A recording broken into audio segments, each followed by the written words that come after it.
반갑습니다. 저는 엄마 밥이 제일 좋습니다. 질리지 않고 제일 맛있고, 이 교회 여러분들은 엄마 밥 같은 윤성노 목사님의 설교를 질리지 않게 맛있게 매일 드시는 줄 믿습니다. 근데 한 번쯤은 이제 외식을 하잖아요.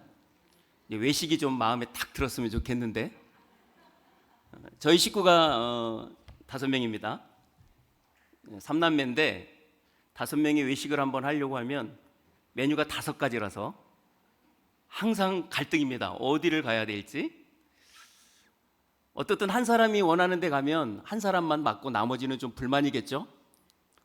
오늘 제가 와서 여러분에게 설교할 때 이것은 외식에 해당할 텐데, 오늘 외식이 여러분의 마음에 맞았으면 좋겠는데요. 저는 영광에 20살에 내려와가지고 42년 동안 지금까지도 영광에 있습니다. 경기도에서 원래 고향인데 직장 때문에 왔다가 지금까지 영광에서 이렇게 목회까지 이렇게 하고 있습니다. 도시에는 한 번도 나와본 적이 없습니다. 그래서 시골에서만 지금까지 목회를 하고 있고, 그래서 얼굴도 이렇게 까맣습니다. 풀 베고 오이도 키우고 참외도 키우면서 그렇게 지내고 있는 목사입니다. 오늘 본문을 통해서 세상 속에 뿌려진 천국 자녀들, 이런 제목으로 본문의 하나님의 말씀을 좀 생각해 보도록 하겠습니다. 마태복음 13장은 우리가 천국 비유장이라고 알고 있죠?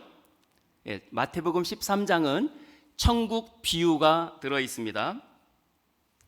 7개가 있어요. 천국 비유 7개가 있는데, 우리가 천국이라 하면, 즉 하나님의 나라라고 하면 2가지로 나눌 수 있습니다. 영원한 하나님의 나라, 우리가 최종적으로 가는 나라, 그 나라는 새하늘과 새 땅인데, 요한계시록 21장에 나오는 하나님의 나라, 아까 천국을 사모하고 오늘 순례자의 길을 부르셨는데 우리가 목표로 하는 곳이죠. 새하늘과 새 땅. 거기는 죄도 없고 사망도 없고 사탄도 없는 그러한 곳입니다. 그런데 또 하나의 하나님의 나라가 있습니다. 바로 이 땅에 들어온 하나님의 나라.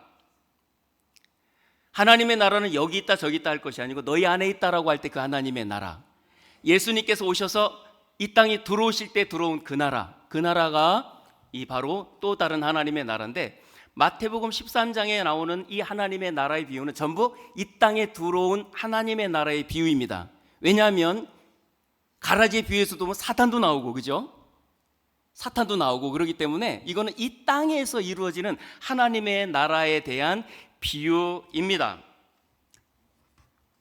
7개의 비유를 잠시 정리해 보면, 첫 번째는 씨 뿌리는 자의 비유죠. 씨 뿌리는 자의 비유는 천국의 시작입니다. 누가 과연 천국 말씀을 깨닫느냐의 문제입니다. 누가 천국 말씀을 깨닫느냐, 천국의 시작입니다.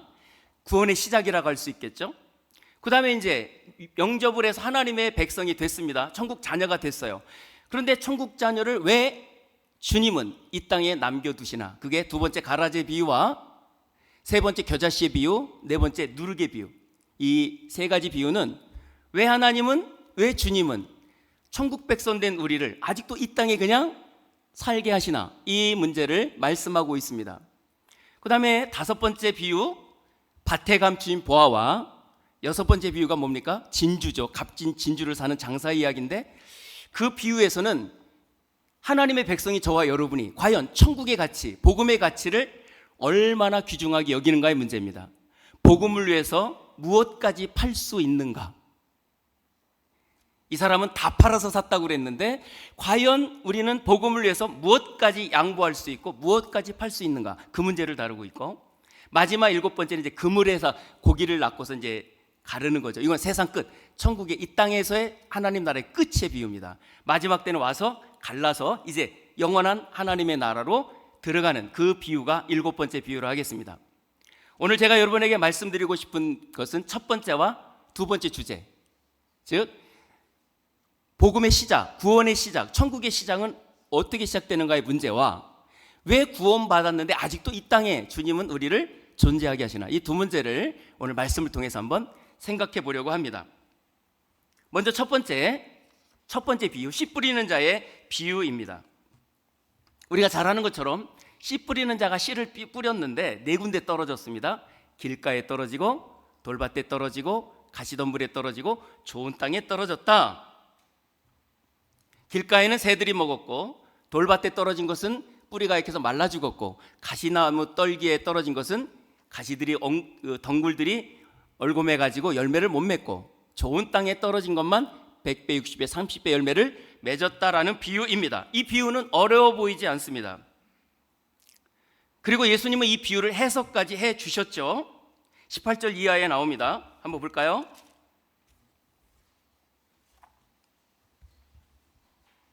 그런즉 씨 뿌리는 비유를 들으라 하면서 이 씨는 뭐냐? 천국 말씀이라고 그랬습니다. 19절 아무나 천국 말씀을 듣고 깨닫지 못할 때에는 악한 자가 와서 그 마음에 뿌려진 것을 빼앗나니 이는 길가에 뿌려진 거다. 분명히 여기서 씨는 무엇을 말합니까? 천국 말씀, 복음이라 할 수 있겠죠. 자, 복음이 뿌려지는데 길가 같은 밭에 뿌려지고 돌밭에 떨어지고 가시덤불에 떨어졌지만 다 열매를 맺지 못했다는 것이고 결론은 좋은 땅에 떨어져야만 열매를 맺는다라는 결론이었죠. 그러니까 네 개의 밭 중에서 오직 좋은 땅만 천국 말씀을 깨닫고 구원받는 천국 백성이 된다는 해석일 것입니다. 그런데 과연 누가 좋은 땅이냐, 누가 과연 천국 말씀을 듣고 깨닫느냐의 문제가 여기에 대두되는 거예요. 누가 깨닫느냐는 거죠. 길가였던 사람, 돌밭 같은 사람, 가시덤불 같은 사람이 스스로 자기가 자기를 변화시켜서 좋은 땅이 될 수 있는가의 문제입니다. 저는 시골에서 농사도 져보고 시골 많이 다닌다고 그랬잖아요. 시골의 밭이 대부분 밭입니다. 근데 제가 밭을 돌아다녀 봐도 지금까지 아무리 60평생 밭을 돌아다녀 봐도 어떤 밭도 지 밭 스스로 돌을 밖으로 던지는 밭은 못 봤습니다. 밭이 스스로 자기 잡초를 뽑아서 밖으로 던지는 밭은 못 봤습니다. 그 밭에 돌을 주워내는 건 누구죠? 밭주인입니다. 풀 한 포기 뽑아내는 건 누구죠? 주인이 뽑습니다. 땅은 절대로 스스로 뽑아낼 수가 없는 거죠. 저는 인간의 마음도 똑같다고 생각합니다. 여기서 길가나 돌밭이나 가시떨기나 좋은 땅은 전부 우리의 마음을 상징한다면 우리 스스로 변화시켜서 천국 말씀을 받아 깨닫는 인간은 없다고 저는 믿습니다. 없습니다. 의인은 없나니 하나도 없고 하나님을 찾는 자도 없고 선을 행하는 자도 없나니 하나도 없도다. 이게 성경의 결론 아니겠습니까? 인간 그 누구도 스스로 하나님을 깨달을 수 있는 존재는 없습니다. 하나님은 창조주이시고 우리는 피조물인데 피조물이 창조주를 절대로 알 수가 없습니다. 저에게 핸드폰이 있습니다. 인간이 만들었습니다. 자, 핸드폰이 인간을 인식할 수 있을까요? 불가능합니다. 마이크가 있습니다. 인간이 만들었습니다. 마이크가 만든 인간을 알 수 있을까요? 불가능합니다. 절대 피조물은 조물주를 알 수가 없습니다. 그런데 핸드폰이 나를 알아봐요. 제 음성을 알아요. 제 지문도 알아요. 제 얼굴도 알아요. 왜 그럴까요? 내가 알려줬으니까. 프로그램이 깔려 있으니까. 인간이 거기다 프로그램을 깔아주고 이게 나다라고 내 음성 알려주고 이게 내 지문이야라고 찍어주고 이게 내 얼굴이야라고 사진 찍어 넣어줬기 때문에 핸드폰은 나를 알려준 만큼 알아봅니다. 똑같습니다. 인간이 하나님을 알 수 있을까요? 불가능합니다. 근데 어떻게 인간은 하나님을 알고 믿을까요? 그분이 알려줬기 때문이죠. 이걸 계시라고 합니다. 하나님이 우리에게 알려줬기 때문에 아는 겁니다. 천국 말씀을 인간이 알 수 있을까요? 절대 깨닫지 못합니다. 그런데 누가 깨달을까요? 알려준 사람이 깨닫습니다. 자, 마태복음 13장 11절 읽겠습니다. 11절 같이 한번 읽어볼까요? 시작. 대답하여 이르시되 천국의 비밀을 아는 것이 너희에게는 허락되었으나 그들에게는 아니 되었다. 천국의 비밀, 천국 말씀을 깨닫는 것이 너에게는 뭐했다? 허락이 되었다는 것입니다. 허락되지 않은 자와 허락된 죄가 있는 거죠. 너희들, 즉 제자들, 너희들은 이거를 깨닫고 있는데, 이 말씀은 제자들이 예수님께 이렇게 물었거든요. 왜 비유로 말씀합니까? 그때 예수님께서 하신 말씀이죠. 이사야의 예언을 가지고 너희는 듣기는 들어도 깨닫지 못할 것이고 보기는 보아도 알지 못할 거라는 겁니다. 인간은 절대로 진리를 알 수 없습니다. 하나님을 알 수 없고 하나님의 말씀을 절대로 깨달을 수가 없는 거죠. 그런데 어떻게 깨달아지느냐? 그분이 천국 비밀을 아는 지식을 허락했기 때문에, 알도록 허락했기 때문에 아는 겁니다. 좋은 땅은 어떻게 만들어졌을까요? 하나님이 갈아엎어 놓으신 것입니다. 그래서 마태복음 16장에 예수님께서 제자들에게 너희는 나를 누구로 하느냐 물었습니다. 그때 베드로가 뭐라고 그랬죠? 다 같이 시작. 주는 그리스도시요 살아계신 하나님의 아들이십니다. 아, 훌륭하십니다. 여러분은 베드로십니다. 자, 분명히 고백했죠. 그때 예수님이 말했어요. 바요나 시모나 복이 있도다. 이를 내게 알게 한 이는 혈육이 아니라 하늘에 계신 내 아버지시니라. 아버지시니라 그랬어요. 아들 외에는 아버지를 아는 자가 없고 아들의 소원대로 계시를 받는 자 외에는 아버지를 아는 자가 없느니라. 이게 성경의 증언들입니다. 에베소서 2장, 믿음도 하나님의 선물이라고 분명히 말씀했습니다. 너희가 그 은혜를 인하여 믿음으로 말미암아 구원을 받았나니 이것이 너희에게서 난 것이 아니고 하나님의 무엇이다? 선물이다. 분명히 말씀하셨습니다. 신약에만 있는 거 아닙니다. 에스겔서 36장 26절 보면 또 내가 새 영을 너희 속에 두고 새 마음을 너희에게 주되 너희 육신에서 굳은 마음을 제거하고 부드러운 마음을 줄 거다. 이게 에스겔서는 이제 포로로 끌려간 그 백성들, 그 땅에 사는 얘기거든요. 이스라엘 백성들은 하나님의 말씀 율법을 지키지 못해서 멸망당했고 포로로 끌려갔습니다. 그러면 포로로 끌려간 그 땅에서 그들은 하나님의 말씀을 잘 들었을까요? 전혀 변화되지 않았습니다. 근데 변화된 사람이 있는 거예요. 누가? 하나님이 그 마음을, 그 굳은 마음을 제거해서 부드러운 마음을 주고 하나님이 새 영을 부은 사람들이 하나님의 말씀을 듣고 순종하는 사람들이 되는 거예요. 사랑하는 성도 여러분, 천국 복음은요 아무나 깨닫는 게 아니라 하나님이 천국 비밀을 아는 것을 허락한 자만 깨닫는 겁니다. 오늘 저와 여러분이 바로 그런 자인 겁니다. 그래서 우리는 하나님의 말씀을 내가 똑똑해서 깨달은 게 아니고 하나님이 허락을 했기 때문에 깨달았다는 사실 때문에 예수를 믿은 것, 예수님을 믿는 것 자체가 얼마나 대단한 일인지를 여러분 먼저 감격하셔야 될 겁니다. 요한복음 17장 3절에 영생이 무엇인지 말씀합니다. 영생은 하나님과 그의 보내신 자 예수 그리스도를 아는 것이라고 했습니다. 딱 영생을 정의한 건 여기 하나입니다. 영생은 무엇이냐? 하나님과 그의 보내신 자 예수 그리스도를 아는 것이다 라는 것입니다. 여기서 하나님이 보냈다는 것은 하늘에 원래 계셨던 분이 이 땅으로 들어왔다는 거거든요. 이거를 아는 것을 영생이라고 그랬어요.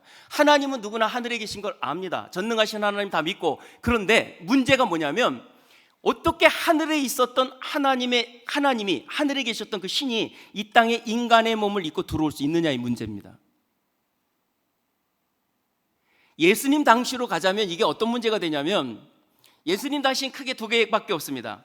히브리인들과 헬라인밖에 없는데 이때는 신과 인간의 관계를 어떻게 정의하냐면 신은 하늘에 계시고 유대인들도 하나님은 하늘에 계시고 그 하나님의 뜻을 인간에게 전달할 때는 반드시 선지자를 통해서 말씀하는 거예요. 중간에 반드시 선지자가 말씀을 받아 선포하는 거예요. 그래서 모세도 선지자인 거죠. 어떻게 감히 하늘에 계신 하나님이 이 땅에 내려올 수 있나? 인간을 믿고 왔다? 이거는 신성 모독이 되는 겁니다. 그래서 예수님이 나 하늘에서 내려왔다 하나님의 아들이라 할 때 전부 다 뭐라고 그런 거예요? 신성 모독. 죽일 수밖에 없는 거예요. 이게 유대교입니다. 헬라인들은요, 영지주의 철학이죠. 이 철학자들은 뭐로 봅니까? 신이 있어요. 신의 지식을 인간에게 전하려면 반드시 중간에 매개체가 필요한데 그게 바로 철학자들입니다. 소피스트, 지혜자들. 신의 지식이 지혜인데 이걸 받아서 반드시 철학자들이 인간에게 전해주는 거예요. 지혜, 그걸 지혜라고 하는 거예요. 반드시 중간에 매개가 있는 거예요. 영지주의는 철저히 신이 육체가 될 수 없어요. 왜냐하면 육체는 악하고 영은 선하니까. 이런 시대에 여러분, 하나님이, 즉 신의 아들이 이 땅에 우리와 똑같은 몸을 입고 이 땅에 들어왔다라고 믿는 게 기독교였던 겁니다. 그래서 이때 당시 기독교인들은요, 양쪽에서 죽였던 거예요. 유대인들로 죽이려 하고 헬라인들도 죽이려고 하고. 근데 이걸 여러분, 저와 여러분 지금 당연하게 믿고 있잖아요. 하늘에 계신 하나님이 이 땅에 이 몸을, 저와 여러분 똑같은 몸을 입고 들어오셨다. 하나님이 이 땅에 신으로 우리 몸을 입고 들어오셨다. 이걸 저와 믿고 있잖아요. 그래서 이걸 아는 것을 영생이라고 했던 것이고, 요한일서에는 이거를 부인하는 것, 그리스도가 육체로 온 걸 부인하는 걸 적그리스도라 그렇게 말씀했던 겁니다. 지금 우리는 너무 이걸 잘 믿고 있잖아요. 왜 믿은 겁니까? 하나님께서 천국 비밀 아는 걸 우리에게 뭐 했다? 허락해 주셨어요. 그러니까 할렐루야예요. 너무나 감사한 것입니다. 사랑하는 성도 여러분, 지금도 여러분 천국 전도위원회들이 천국 복음을 전할 텐데 지금도 씨 뿌리는 자는 저와 여러분이 뿌리는 겁니다. 하나님은 반드시 전도에 미련한 것으로 구원하시길 기뻐하시기 때문에 하나님이 직접 뿌리시는 법이 없으셔요. 고넬료에게 복음을 전해야 되겠는데 성령께서 베드로에게 갑니다. 베드로야, 고넬료에게 가라, 이렇게 명령하세요. 아니, 성령님이 가서 하시면 금방 하시잖아요. 성령님이 하시면 동시에 우주에 지금 현재 80억의 인구에 동시에 가셔서 동시에 전할 수 있으시잖아요. 120명이 기도할 때 불의 혀같이 갈라지는 것이, 하늘에서 불의 혀같이 갈라지는 역사가 120명의 머리에 똑같이 임했잖아요. 그 말은 여기 1200명이 있으면 1200개의 불덩어리 갈라질 것이고 1억이 있으면 1억 개의 불로 성령은 각각이 임하실 수 있는 분 아닙니까? 그러면 성령이 전도하면 지금 동시에 끝내버릴 수 있잖아요. 절대 그렇게 안 하셔요. 베드로 보고 가래. 베드로 가기 싫었어요. 유대인이 이방인을 만나는 거 불법이라고 꺼리고 있는데 하나님은 환상 보여주면서, 보자기 환상 보여주면서, 야, 내가 깨끗하다 하는 것도 속되다 하지 말라, 이거 3번이나 하고 그 다음에 성령이 와서 야, 따라가라, 그래갖고 간 것 아닙니까? 그래서 복음을 전했더니 그때서야 성령께서 그 고넬료 가족에게 임해서 막 방언하는 것 아니에요. 따라합시다. 하나님이 전도하시지 않는다. 전도는 누가 합니까? 여러분이 하잖아요. 전도위원회만 하는 게 아니고 우리가 하는 거거든요. 누가 천국 복음의 씨를 뿌리나? 인간, 우리가 해야 됩니다. 복음을 아는 자가. 그런데 지금도 똑같은 거예요. 여러분이 복음을 뿌릴 때 밭은 4가지인 거예요. 여러분이 복음을 뿌리는데 4가지 밭에 뿌리는 거예요. 근데 누가 좋은 땅인지는 알 수가 없죠. 근데 반드시 좋은 땅은 있습니까, 없습니까? 있다. 내가 전했는데 그 사람이 예수님을 영접했어요. 와, 할렐루야. 그때 아셔야 됩니다. 참 내가 진짜 전도 잘했다, 똑똑해가지고 참 말 잘했다, 이게 아니고, 할렐루야, 하나님이 마음을 갈아 엎어놓으셨다. 하나님이 좋은 땅으로 만드셨다. 천국 비밀을 아는 걸 저 사람에게 허락해 주셨다는 거죠. 훨씬 더 많은 사람이 거부할 겁니다. 훨씬 더 많은 사람이 조롱할 겁니다. 그때 또 우리는 알아야 되죠. 그러니까 네가 지옥 가는 거야, 이게 아니라 하나님 저 사람들의 마음도 갈아엎어 주시옵소서. 저들에게도 천국 비밀을 아는 것을 허락하여 주시옵소서. 이게 우리의 기도가 돼야 되는 거죠. 이렇게 해서 천국은 들어가는 겁니다. 천국 들어가는 철저히 하나님의 은혜입니다. 완전히 하나님의 은혜입니다. 그분의 은혜가 아니면 우리는 천국 비밀 천자도 알 수 없고 이 땅에서 멸망할 수밖에 없는 거예요. 여러분, 내가 예수를 믿는다, 이 사실이 얼마나 위대하고 대단한 것인지를 매일 묵상하시면서 우리는 그래서 평생 감사와 찬송밖에 드릴 게 없다는 것입니다. 자, 이제 두 번째 가라지 비유를 한번 살펴보겠습니다. 이렇게 천국 말씀을 받고 구원받은 하나님의 백성들인데 왜 아직도 이 세상에 남겨두는가의 문제예요. 이 세상은 아주 악한 사람도 많고, 물론 우리도 부족해서 죄악되고 우리도 부족한데 악한 사람도 많고, 그래서 고난이 많은데 왜 우리를 이 땅에 남겨두시는가, 이 문제입니다. 자, 먼저 천국은 좋은 씨를 제 밭에 뿌리는 사람과 같다라고 예수님이 말씀하고 있습니다. 24절 이하죠. 24절에 또 비유를 들었는데 천국은 좋은 씨를 제 밭에 뿌린 사람과 같다. 좋은 씨를 뿌렸습니다. 그런데 밤중에 원수가 와가지고 가라지를 덧뿌리고 갔다는 겁니다. 싹이 나니까 금방 좀 있으면 티가 나거든요. 여러분, 농부들은 벼하고 피를 금방 구분합니다. 처음에 잘 모르는데 좀 지나보면 알게 됩니다. 종들이 보니까 좋은 씨를 뿌렸는데 가라지들이 많이 올라온 거예요. 주인에게 보고했습니다. 웬 가라지가 많습니다. 주인이 말하죠. 원수가 와서 뿌리고 갔구나. 종들이 그럽니다. 뽑아버릴까요? 아니다. 가만 놔둬라. 곡식 뽑다가 가라지 뽑다가 모두 뽑힌다? 곡식도 뽑힐까 한다. 그러면서 마지막 때까지, 추수 때까지 함께 자라게 둬라. 마지막 때에 싹 그 열매만 걷어가지고 가라지는 태우고 곡식은 창고에 넣을 것이다. 이 말씀을 하셨습니다. 그리고 이것에 대한 해석도 분명하게 해 주셨습니다. 그게 오늘 읽은 본문이죠. 36절부터 37절에 나옵니다. 자, 먼저 좋은 씨를 뿌리는 이는 인자, 즉 예수님입니다. 그리고 38절 밭은 어디라고요? 세상입니다. 좋은 씨는 누굴까요? 천국의 아들, 오늘 저와 여러분입니다. 천국 자녀들, 예수 믿고 복음 얻고 복음 받고 구원받은 사람들, 전부 천국의 자녀들이죠. 가라지는 악한 자의 자녀들이라고 했습니다. 가라지를 뿌리는 원수는 마귀라고 했습니다. 자, 이 비유를 주님이 이렇게 해석을 해 주신 것입니다.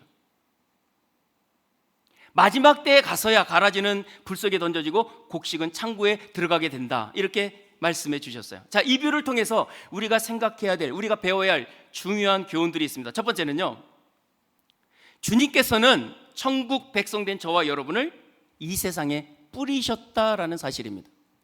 따라합시다. 우리를 세상에 뿌리셨다. 구원받았으면 바로 천국 데리고 가면 아무 문제 없어요. 너무 좋겠습니다. 예수님 믿습니다 하는 순간 쫙 천사가 와가지고 그냥 천국으로 싹 데리고 가면 얼마나 좋을까요? 안 좋은가 본데요. 여러분, 예수 믿고 나서 더 평안하십니까? 더 고통스러우십니까? 일부분 훨씬 더 편안한 것도 있는데 일부분 훨씬 고통스러운 것도 있죠. 네, 아멘. 신앙이 깊어지는 증거입니다. 옛날에는 뭐 거짓말해도 그냥 아무렇지도 않았는데 지금은 거짓말하고 나면 속이 쓰려서 회개하지 않으면 견딜 수가 없지 않습니까? 아멘이죠. 아주 굉장히 신앙 깊으신 분이 있습니다.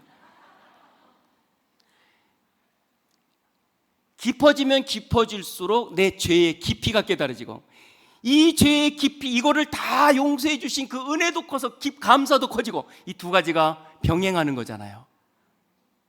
그냥 천국 확 데려가면 간단할 텐데 그렇게 안 하고 왜 뿌리셨냐는 거예요. 먼저 이 세상이 어떤 곳인지 우리가 살펴봐야 돼요. 24절 다시 봅시다.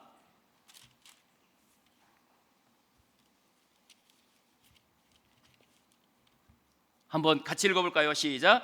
예수께서 그들 앞에 또 비유를 들어 이르시되 천국은 좋은 씨를 제 밭에 뿌린 사람. 자,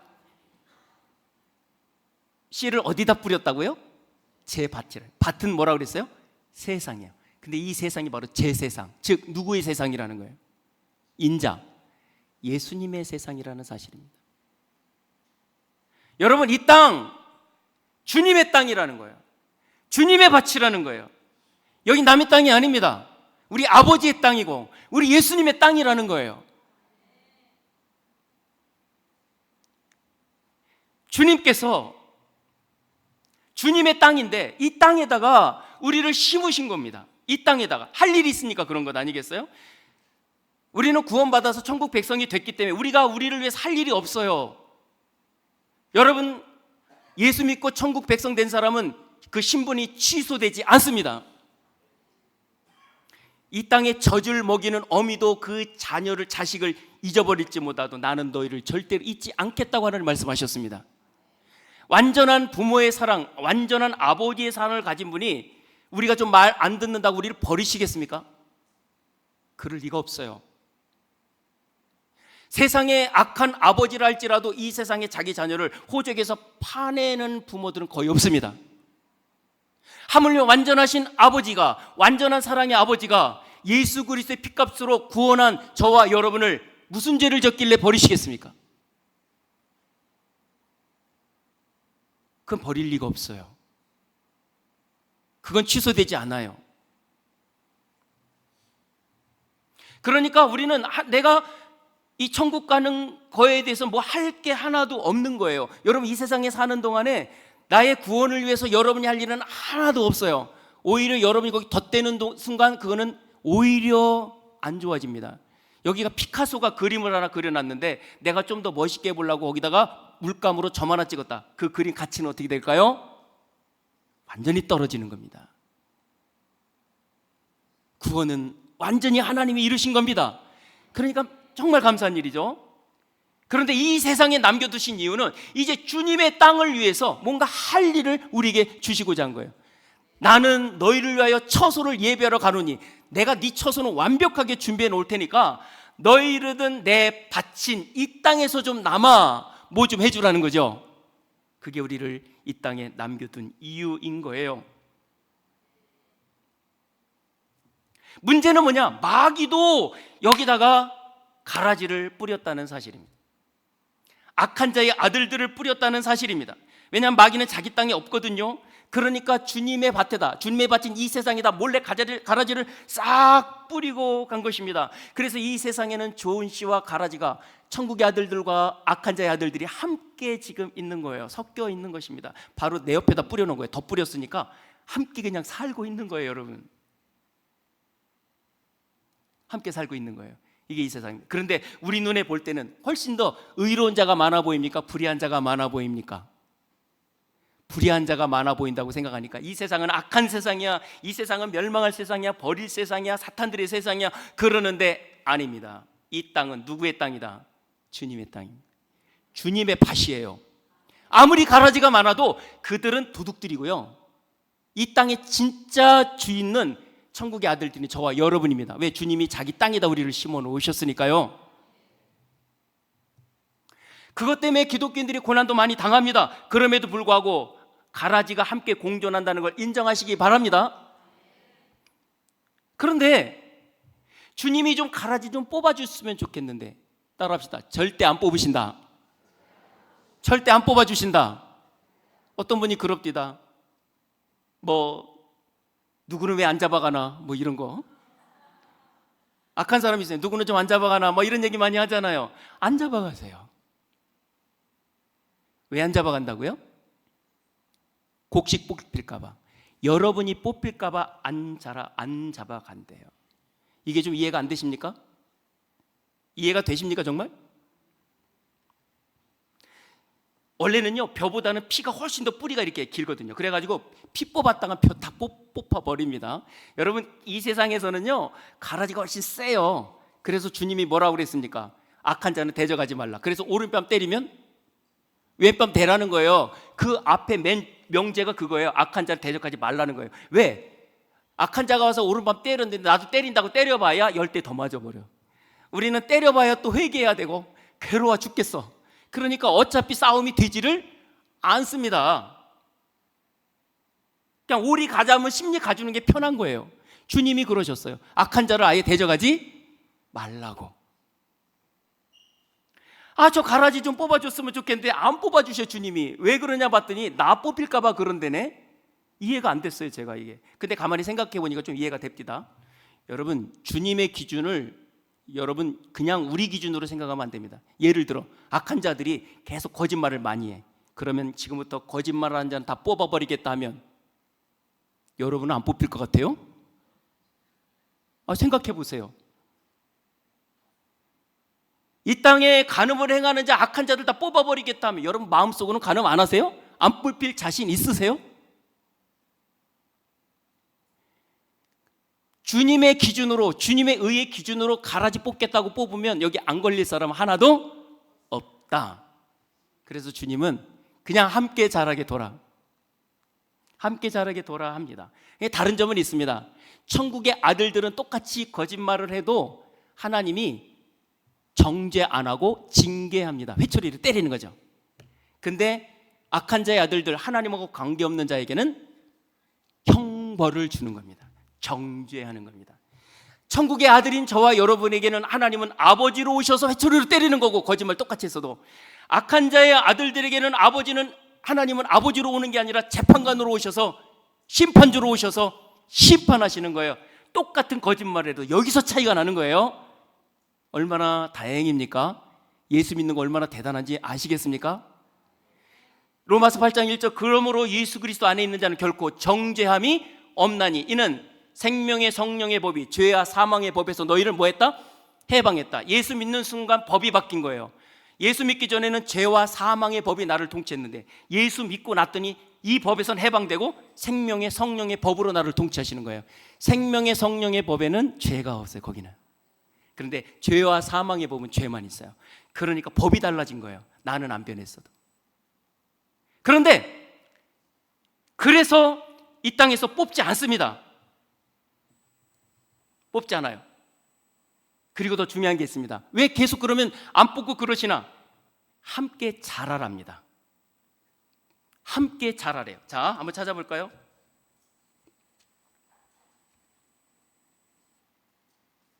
(30절)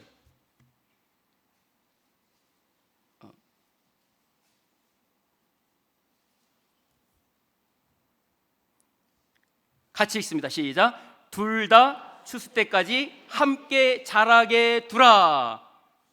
추수 때에 내가 추수꾼들에게 말하기를 가라지는 먼저 거두어 불사르게 하고 단으로 묶고 곡식은 모아 내 곳간에 넣으라 하리라. 여러분, 여기서 중요한 것은 이겁니다. 왜 가라지 속에 우리를 그냥 놔두나, 뽑지 않고?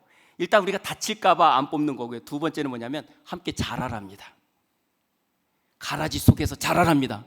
이 가라지를 뽑아달라는 게 아니라 거기서 함께 자라라는 겁니다. 가라지에 영향받지 말고 좋은 씨로 자기를 보존하면서 끝까지 좋은 씨로 그 속에서 자라랍니다. 가라지는 계속 악한 짓을 하겠죠. 그런데 그 속에서도 악한 짓을 같이 하지 말고 끝까지 좋은 씨로 그 속에서 자라랍니다. 하나님은 천국의 아들들인 저와 여러분에게 악역을 맡기지 않습니다. 하나님은 가라지들에게 악역을 맡기는 거예요. 원수를 사랑하라는 말씀을 실천하려면 누가 필요합니까? 왼수가 필요한 거예요. 그러지 않겠습니까? 내가 원수를 사랑하라는 말씀을 순종하려면 나 앞에 뭐가 있어야 돼요? 왼수가 좀 있어야 되잖아요. 그 악역을 가라지들이 해줍니다. 그래서 그 속에서 끝까지 좋은 씨로 함께 자라라고 합니다. 이거는 이제 천국 아들들과 악한 자 아들도 구분된 거지만, 좀 경우를 벗어나서 교회 안에도 내가 마음에 좀 안 드는 사람 있잖아요, 그렇죠? 같은 천국의 아들들이지만 서로 다르니까 마음에 안 드는 사람이 있어요. 저 사람만 좀 없었으면 편하겠는데, 이런 사람도 있을 수 있어요. 그때 하나님 좀 저 사람 좀 다른 교회로 옮겨주실 수 없을까요? 절대 옮겨주시지 않으시고 뭐라고 그럴까요? 함께 자라라. 함께 자라라. 거기서 사랑 훈련을 그것만큼 잘할 데가 없어요. 내가 마음에 들지 않는 저 사람을 맞춰주면서 희생하면서 사랑해 주는 것만큼, 이것만큼 좋은 훈련이 없어요. 그러므로 가라지를 뽑지 않고 있는 것은 함께 자라라. 함께 자라라. 그래서 뽑지 않으시고 계속 놔두세요. 그러니까 여러분 옆에 혹시 마음에 안 드는 어떤 분이 생겼으면 내가 잘할 기회라고 생각하셔야 됩니다. 뽑을 사람이라고 하지 마시고, 주여 뽑아 주시옵소서 믿습니다 그러지 마시고, 하나님 나를 잘하게 하기 위하여, 함께 크게 하기 위하여 하나님이 보내셨습니다. 그렇게 마음 먹고 도전하시기 바랍니다. 잘 안 되죠. 당장 안 되는데 하셔야 됩니다. 그렇게 내가 해석을 그렇게 하고 딱 믿음으로 나갈 때 여러분이 큰다는 걸 기억하시기 바랍니다. 자, 천국 비유 세 번째는 겨자씨 비유예요. 알죠? 작은 씨인데 나무보다 크다. 나무처럼 된다. 넷째는 누룩의 비유입니다. 가루 소말 속에 넣었더니 전부를 부풀렸다. 자, 이 비유의 의미는 주님이 해석해 주지 않았어요. 그런데 이게 33절로부터 35절까지인데 이게 36절부터가 가라지의 비유의 해석이지 않습니까? 근데 가라지의 비유와 가라지 비유의 해석 한가운데 이게 들어있기 때문에 이것도 가라지의 비유와 같은 맥락이라는 거예요. 무슨 얘기냐면, 주님은 천국의 백성된, 예수를 믿고 구원받은 저와 여러분을 어떤 때는 이 세상 밭에 딱 뿌려주셨는데, 너희는 일단은 좋은 씨로 뿌렸으니까 자기의 정체성, 좋은 씨의 자기 정체성을 끝까지 지켜라. 가라지 영향받지 말고. 이게 첫 번째라면, 두 번째, 거기서 더 나아가 겨자씨처럼 나무가 돼서 다른 사람이 와서 깃드는 이 정도까지 더 커줘라. 내 땅에서 그 큰 나무의 역할도 좀 해줘라. 더 나아가 가루 소말 속에 누룩은요 여러분, 빵할 때 조금 집어넣잖아요, 이스트.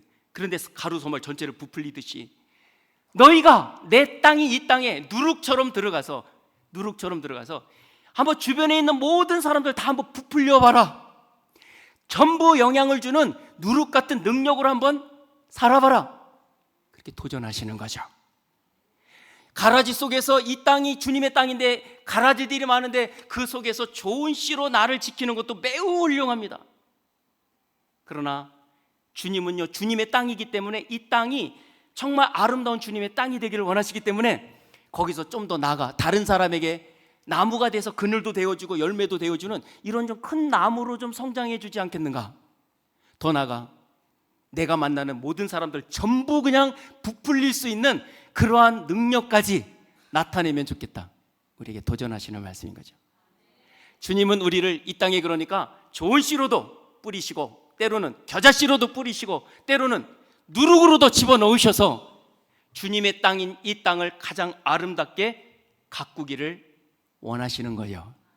그래서 우리를 천국에 안 데려가고 아직도 이 땅에 남겨두신 거죠. 사랑하는 성도 여러분, 전도는요 하나님의 나라를 확장하는 일입니다. 우리는 계속, 그래서 전도를 통해서 하나님 나라는 계속 확장이 돼 나갑니다. 여러분, 우리가 전도 나갈 때 좀 주눅 들죠. 근데 일단 생각을 바꿉시다. 이 땅은 누구 땅? 주님 땅이잖아요. 내 땅, 주님의 밭입니다. 지금 뭐 가라지들이 많다고 막 그래 할지라도 주눅 들지 말고 일단 선포하고 나가십시오. 여기는 누구 땅이다? 주님 땅이다. 내 땅이다 라고 하면서 이 땅은 주님의 땅이기 때문에 마땅히 주님이 영광을 받아야 되니까 이 땅에 사는 한 여러분들은 전부 다 하나님께 영광 돌려야 된다. 주님께 영광을 돌려야 된다. 이 정도의 어떤 자부심, 어떤 배짱, 이런 걸 먼저 가지고 나갈 수 있기 바랍니다. 우리 전도위원들, 우리 모두가 그래야 되겠죠. 그 담대함으로 나가서 복음을 전하십시오. 막 뿌릴 때 분명히 좋은 땅은 있을 테니까 열심히 뿌리시기 바랍니다. 그리고 여러분이 이 가라지 속에서 좋은 씨로, 겨자씨로, 누룩처럼 자신이 존재하는 것만으로도 복음은 확산되고 증거될 것입니다. 기도하겠습니다. 하나님 아버지,